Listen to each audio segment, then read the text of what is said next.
नमस्कार, स्वागत है आपका सीएनबीसी आवाज अड्डा वीकेंड स्पेशल में, जहां पे आज एक बड़ी चौंकाने वाली खबर पे हम लोग चर्चा करेंगे। और वो खबर आई है रिजर्व बैंक की ओर से। क्रेडिट पॉलिसी थी और बाजार को ऐसा लग रहा था कि 25 बेसिस पॉइंट की एक और रेपो हाइक होगी, लेकिन सब पूरे बाजार को सरप्राइज करते हुए कोई हाइक नहीं की गई, यानी स्टेटस को रखा गया। ये एक बहुत हैरान करने वाला फैसला था। बहुत कम लोग इसको समझ पाए और बाजार तो बड़ा हैरान हुआ कि अचानक से ये टर्न क्यों लिया गया। तो अपनी स्पीच में उन्होंने कई चीज़ों को क्लियर भी किया कि ये पॉलिसी इस बार के लिए हम इसको स्किप कर रहे हैं या मुलतवी कर रहे हैं या आगे के लिए टाल रहे हैं।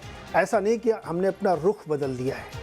तो ये एक बहुत ही अनयूजुअल मूव था, क्योंकि पूरे बाजार को ऐसा लग रहा था कि रेट हाइक होगी, क्योंकि अमेरिका में फेड ने बढ़ा रखा है, महंगाई का चैलेंज बना हुआ है। वो स्वयं मान रहे हैं कि महंगाई अभी कंट्रोल में नहीं है। फिर भी इन्होंने एक पॉज लिया। तो इस पॉज का मतलब क्या है, बाजार इसको कैसे रिसीव करेगा, आगे का रुख क्या होगा, क्या अगली पॉलिसी में कोई और बदलाव होगा या इसको कंटिन्यू करेंगे। और तमाम जो सेक्टर्स हैं, रियल एस्टेट के हों या होटल के हों, टूर एंड ट्रैवल के हों या एसएमईज के हों, वो लोग इस चीज़ को कैसे ले रहे हैं, कैसे समझ रहे हैं, इसी को आज डिकोड करने की कोशिश करेंगे। क्योंकि हम सब के टॉप ऑफ द माइंड में यही है इस हफ्ते कि क्रेडिट पॉलिसी में रेट हाइक नहीं हुई तो क्यों नहीं हुई और उसका मतलब क्या है। तो आज हमारे ऑन द शो में जिसमें हम चर्चा करने वाले, उसमें बहुत ही सिंपल है कि पहला तो इशू ये है कि जो बोल्ड फैसला आरबीआई गवर्नर साहब ने लिया है, इस फैसले का मतलब क्या है। दूसरा कि हमारे जो इकोनॉमी के इंडिकेटर्स हैं वो क्या कहानी कह रहे हैं, उन पे भी हम जरूर चर्चा करें, क्योंकि वो भी एक डिफरेंट पैराडाइम पे चलते हुए दिख रहे हैं। और तीसरा है कि बाजार क्यों हैरान है। इस पे तो सेलिब्रेशन होना चाहिए था, बाजार में एक ज़बरदस्त तेज़ी बननी चाहिए थी, लेकिन वो तेज़ी गायब थी। क्यों गायब थी, इसको भी समझने की कोशिश करेंगे। हमारे साथ जो मेहमान है आज इस चर्चा में शामिल होने के लिए, उनसे मैं आपका परिचय कराता हूँ। डीके जोशी सर हमारे साथ हैं, क्रिसिल के चीफ इकोनॉमिस्ट हैं और पूरा अंदर की खबर इनसे समझेंगे क्यों हुआ ऐसा, आरबीआई ने ऐसा क्यों फैसला लिया। इसके साथ ही निरंजन हिरनदानी जी हमारे साथ हैं, हिरनदानी ग्रुप के मैनेजिंग डायरेक्टर और चेयरमैन हैं, रियल एस्टेट के बहुत बड़े प्लेयर हैं। तो उनसे समझेंगे कि इस रेट हाइक न होने का क्या फ़र्क पड़ेगा। हमारे साथ अभय अग्रवाल साहब हैं और ये फाउंडर है पाइपर सेरिका के। मार्केट को समझेंगे क्योंकि क्यों खुश नहीं हुए अग्रवाल साहब, ये जानने की कोशिश करेंगे। और आर.के. बख्शी जी हमारे साथ हैं, बैंक ऑफ बड़ौदा के एग्जीक्यूटिव डायरेक्टर रह चुके हैं। तो बैंकिंग इंडस्ट्री के लिहाज से इस फैसले का क्या मतलब है, ये बख्शी साहब से समझा जाएगा। लेकिन जोशी जी आपसे शुरुआत करते हैं।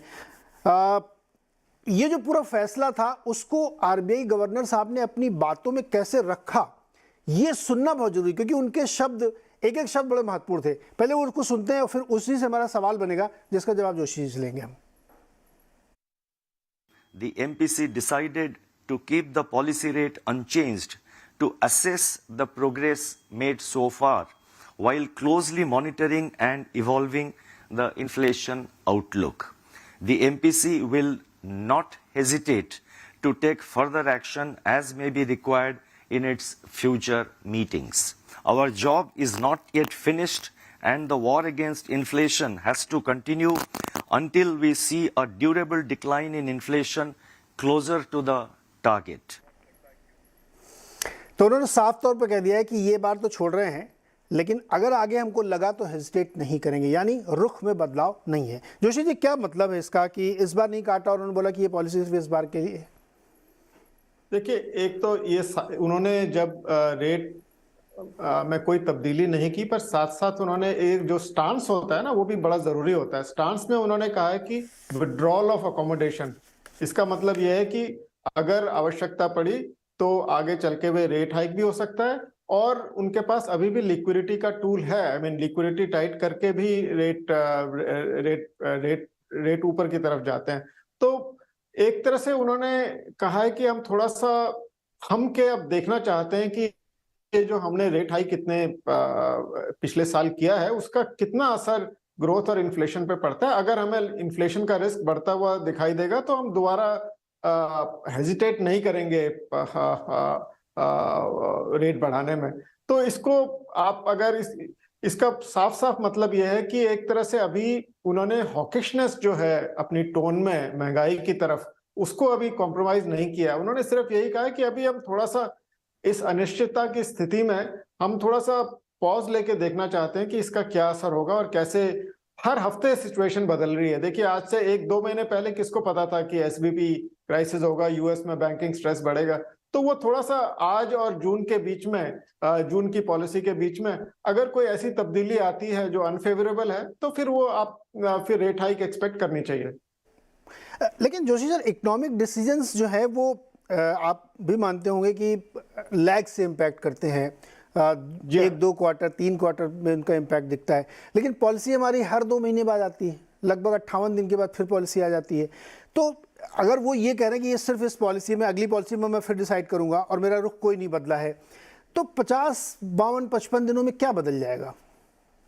नहीं देखिए, अब जैसा मैं कह रहा था कि इतनी अनिश्चितता की स्थिति है, आप अगले 40-50 दिनों में हो सकता है कि यूएस की पॉलिसी में कोई मटेरियल चेंज आपको दिखाई दे, ग्लोबल स्लोडाउन दिखाई दे, तो कई चीजें हो सकती हैं, मतलब जिनको वो अभी पेन डाउन करना मुश्किल है। तो एक तो उस तरह से, और यूएस में बैंकिंग स्ट्रेस अवश्य है, और उसका कितना वो फैलता है ये अभी हमें मालूम नहीं है। अभी तक तो उन्होंने उसको काबू में रखा हुआ है। फाइनेंशियल स्टेबिलिटी का रिस्क बिल्कुल बना हुआ है वेस्टर्न कंट्रीज में।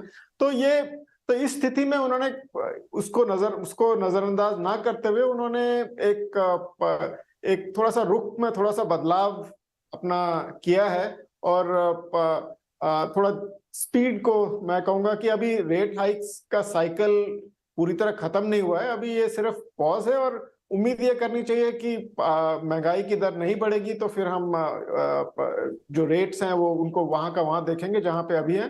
पर जो आपने पहले बात कही वो बड़ी जरूरी है। देखिए, जो रेट बढ़ाता है आरबीआई तो उसका लैग्ड इम्पैक्ट पड़ता है, तो जो स्टैगर्ड रेट हाइक्स हुए उनका इम्पैक्ट भी स्टैगर्ड पड़ेगा, और जो पीक इम्पैक्ट है पॉलिसी हाइक का वो आपको 2023-24 में दिखाई देगा। अभी तक हमें फील नहीं हुआ, क्योंकि housing loan rate, auto loan rate, ये सब, हाउसिंग लोन खासकर बहुत ज्यादा ऊपर चला गया है, उसका असर अवश्य आपको दिखाई देगा। तो पॉलिसी का जो ऑब्जेक्टिव होता है वो ये होता है कि आप इकोनॉमी को थोड़ा धीमा कीजिए, और उसके बाद में आपको इन्फ्लेशन पे असर दिखाई देगा। तो आई थिंक ये वो देखना चाह रहे हैं कि क्या इसका कुछ असर इकोनॉमी पे दिखाई दे रहा है कि नहीं। अभी भी उनकी ग्रोथ फोरकास्ट हमारी ग्रोथ फोरकास्ट से करीब 50 बेसिस पॉइंट ज्यादा है। तो मिक्स सिग्नल्स हैं अभी इकोनॉमी से एक तरह से, और कुछ सेगमेंट्स में रोबस्टनेस है, कुछ में थोड़ा सा कमजोरी दिखाई दे रही है। तो इन सब चीजों को लेते हुए उन्होंने एक तरह से मिडिल पाथ सा चूज किया है, जिसमें उन्होंने कहा है कि अभी हम इसको थोड़ा सा हम भाग रहे थे, अभी रेट बढ़ा रहे थे, अब थोड़ा सा धीमे चल के जरा देखते हैं कि क्या आगे है। उस हिसाब से जो सिचुएशन हमें, जैसी डेटा ड्रिवन सिचुएशन जिस तरफ हमें ले जाएगी, हम उसी तरफ जाएंगे। ओके, बख्शी सर, आपने इस पॉलिसी में कैसे लिया और आपका इंटरप्रिटेशन क्या है? क्या ये एक एक्सपेरिमेंट है या इसके पीछे कोई सोच भी है जो ये फैसला लिया गया है? नहीं, सोच और एक्सपेरिमेंट दोनों एक ही चीज का हिस्सा है। देखिए,